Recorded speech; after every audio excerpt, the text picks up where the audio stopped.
Ya, hari ini kita akan membahas tentang konseling online. Jadi mengingat pandemi masih belum selesai dan berdasarkan keputusan Menteri Pendidikan dan Kebudayaan, pelaksanaan pembelajaran jarak jauh atau belajar di rumah masih dilanjutkan, maka mungkin layanan konseling online akan menjadi pilihan untuk mahasiswa dalam melaksanakan praktek di sekolah nantinya. Nah, dalam melaksanakan konseling online tentu ada pertimbangan yang harus kita lakukan. Jadi nggak semua orang bisa dijadikan klien ya atau konseli, tapi ada pertimbangan-pertimbangan khusus ketika kita ingin melibatkan seseorang dalam pelaksanaan konseling online sebagai konseli. Pertama, dari segi teknologinya. Nah, kita harus memastikan bahwa konseli ini kalau misalnya menggunakan teknologi dia mau terbuka terhadap masalahnya. Terus juga dia nyaman dalam menggunakan konseling online. Hal penting lainnya lagi adalah pastikan bahwa konseli ini atau calon konseli ini memiliki alat yang dibutuhkan. Misalnya dia punya handphone pribadi gitu ya, bukan handphone yang bareng-bareng sama keluarganya gitu ya. Dan pastikan dia tuh punya keterampilan yang cukup dalam menggunakan teknologi. Jadi kalau misalnya ada error atau apa, dia tuh bisa mengatasinya. Terus hal yang lainnya lagi adalah terkait dengan prakteknya nanti. Jadi kita usahakan bahwa klien atau calon konseli yang nanti akan kita libatkan dalam konseling online itu kalau di rumah dia punya ruangan khusus untuk dia bisa melakukan konseling online. Jadi kalau kita lihat ya banyak di siswa-siswa yang sekolahnya di sekolah negeri itu yang rumahnya sempit gitu ya, tapi anggota keluarganya banyak. Jadi dia nggak punya ruangan khusus buat dirinya dia untuk lebih fokus dan private gitu.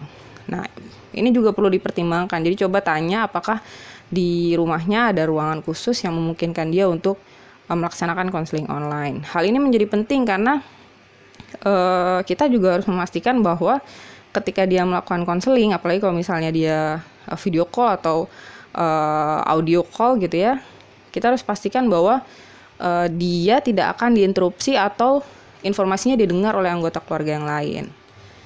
Begitu. Nah, kemudian untuk isu-isunya atau kesesuaian psikologisnya, kita juga harus pastikan bahwa masalah konseling ini bukan masalah yang berat banget sampai ada keinginan untuk bunuh diri, karena itu berbahaya ya. Kalau misalnya nanti ke-trigger gitu ya pas pelaksanaan konseling kan, sementara konselornya tidak ada di tempat. Nah, ini jadi bahaya. Jadi pastikan bahwa isunya bukan isu yang sangat berat gitu ya, yang sampai punya kecenderungan untuk bunuh diri. Nah, hal penting lainnya lagi adalah perlu ada kesepakatan yang dilakukan oleh konselor dan konseli kalau misalnya konseli dalam keadaan yang darurat. Misalnya dia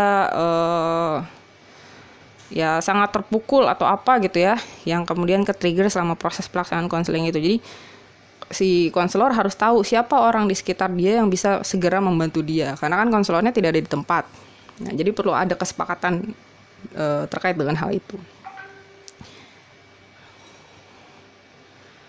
Oke, kemudian ini hal lainnya lagi ya, ada nggak faktor-faktor yang menyebabkan pelaksanaan konseling di rumah tuh mungkin akan beresiko. Misalnya kalau bapaknya tahu, ternyata bapaknya nggak setuju, nah terus itu berbahaya kan buat si konselingnya, ya hal-hal seperti itulah. Nah, kalau dilihat teknologi yang bisa digunakan dalam pelaksanaan konseling online itu kita bisa lihat di sini ada panah ya, dari mulai yang high human factor atau yang interaksi dengan manusianya paling tinggi sampai yang high tech factor yang interaksi sama teknologinya lebih tinggi. Jadi itu tuh sifatnya kontinum ya. Nah, yang paling tinggi interaksi manusianya itu yang video based counseling. Ya, karena di situ kita bisa lihat visualnya dan kita bisa dengar audionya juga. Tapi kalau tidak memungkinkan bisa phone based counseling, setelah itu bisa text based counseling, yang terakhir adalah mental health apps. Nah, khusus untuk yang mental health apps ini kita nggak bahas ya, tapi kalau misalnya kamu mau tahu itu seperti apa, sebenarnya kita pernah bahas di pertemuan tentang pengembangan atau penerapan teknologi yang pernah ada sebelumnya. Itu yang kita buat timeline. Nah, itu sempat ada pembahasan tentang mental health apps. Jadi silakan dibaca lagi. Dan di Indonesia sendiri sebenarnya saya belum menemukan sama sekali. Jadi tampaknya kita nggak bisa pakai ini karena kebanyakan berbahasa Inggris.